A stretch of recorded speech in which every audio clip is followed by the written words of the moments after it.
So you have a Unity project set up and you want to add a website into the application such that you don't have to exit the app to view the website or web page or whatever it is loaded from the internet. Well, you've came to the right place.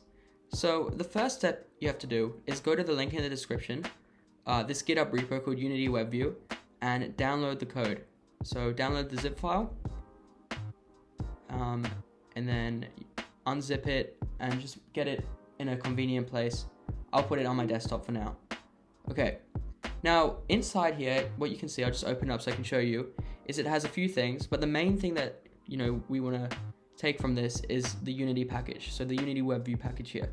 To add this to our project, what we can do is go Assets, Import Package, Custom Package, and then go into that folder that we had from before, dist, and then Unity WebView Unity package. So open that up, and Unity's gonna automatically import everything we need to use the WebView package, which is how we're gonna display a website inside the app. Okay, great. So now that that's implemented, create a new empty object, and we can just call this WebView. And attached to that, we want to put in the WebView object, which comes with the package. Attach a canvas there.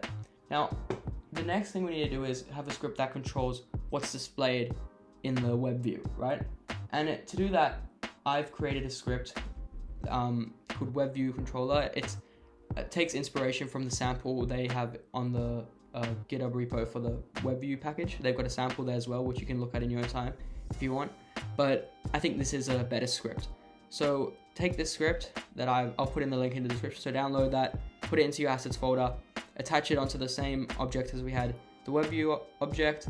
And then what we need to do is we put the WebView object there, and then take some link, it doesn't matter, any website, so the website you want to display, paste in the URL, and we can add a margin if we want. So we could say, we don't want it to be too close to the sides, and say a bit more. Say we go 50 margin on the left, 50 margin on the right, and maybe we want it a little bit off the top and bottom, and then save all that.